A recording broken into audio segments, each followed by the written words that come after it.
Hey y'all, welcome back to the Literary Apothecary, and if you're new here, welcome to the Literary Apothecary.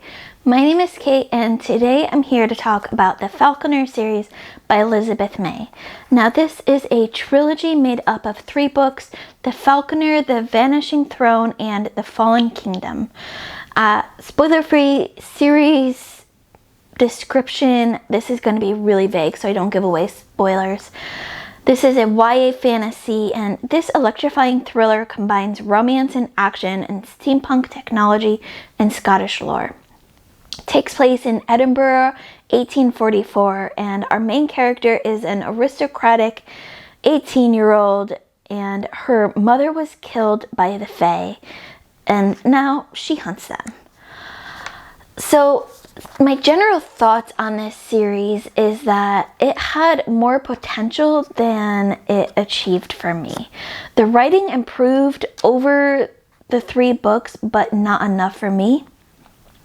My biggest disappointment was the setting. I was sold on it when I knew it was 1844 in Edinburgh, Scotland. I was so excited, but it did not feel like that at all for me throughout the 3 books. Kind of improved a little bit, especially once we got away from what was supposed to be the 1844 Scottish setting and into more of the Fae world, but it just fell flat for me in that aspect.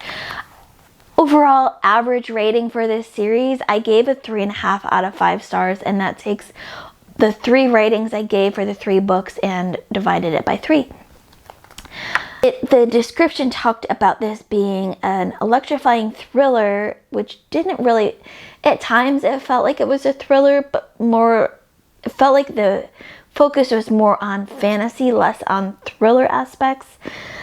It says it combines romance and action, and the romance was very, very little in this. It came into play more in book 3 than the other 2 books, but it's not enough to call it romance, I don't think. There was definitely action and steampunk technology, and the Scottish lore was also very small. There was a few landmarks mentioned throughout the series of Edinburgh, and I think the Scottish lore it really relies on in this description is the lore of the Fae and the very superstitious nature of the Scottish people. So overall, it was a little bit disappointing for me because I was so excited to get a YA fantasy in 1844 Scotland, and just fell flat for me. Now let's talk about each one of our CAWPILE categories just really briefly in terms of general, in terms of the general way that they came across throughout this series. So of course we have our characters. I wanted more from these characters. They felt like we were just getting the tip of them, even into book 3. Just felt like we were just starting to touch them. We did get some development throughout this series, which was nice to see, but it just felt a little bit too late for me. Atmosphere and setting. Now, I have talked about my feelings on this setting here. Our atmosphere, however, did improve over the 3 books. By the time we got into book 3 and we were in the Fae world and back into the real world, I felt like the atmospheres were really well done in book 3, and that was probably one of the biggest highlights of book 3 for me. Our writing style, I needed more description on things other than clothing. Now, I know sometimes, especially when it comes to fantasy and YA, that clothing tends to be a big focus point and a way that some authors bring in the setting to the story, but I needed more descriptions than just the clothing. I wanted to know what the ornithopter looked like, what the fays looked like, what the buildings looked like, what the setting was. Scotland has such a beautiful setting, but we barely got that in these books, and that was why it was disappointing. It also felt like it was very surface level writing. Even deep into book 3, it felt like we were just touching the tip, and I needed it to dig more into these books.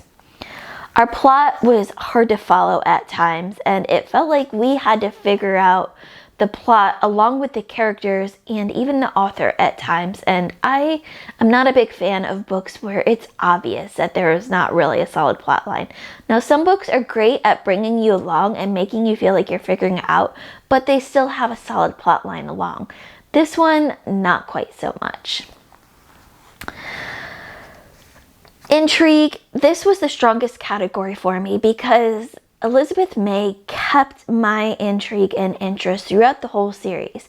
Despite my mediocre feelings on this series, I still finished it and I was still turning page after page to find out what happened. And so that is kudos to Elizabeth May's writing with intrigue. Logic, at times, the logic was there. It was obvious. But at other times, I was completely lost and it wasn't obvious at all. I had no idea why we were following these scenes, why these characters were in these scenes and not other scenes, and I was just completely lost at times. Of course, enjoyment. Book 2 for me was the best book, The Vanishing Throne. Felt like that had the most solid categories for me in just about all the different categories: characters, atmosphere, writing, plot, intrigue, logic. Everything was higher in book 2 than it was for me in book 1 and book 3. So that was my favorite book, the book that I enjoyed most in this trilogy. I don't think I'll be rereading this series again. I just did not feel like it was enough with all the books in the world for me to focus on rereading this book again at some point. But who knows? Maybe I'll come around to it again. You never know what I'll come around to again. So that's my very quick series review for the Falconer series by Elizabeth May. If you have read this series before, let me know in the comments below. What did you think of this series and which book was your favorite? Which character was your favorite? My favorite character was Derek. I loved Derek. He was the highlight of these books for me. So that's it for today. As always, keep reading, and I love you all to the moon and back.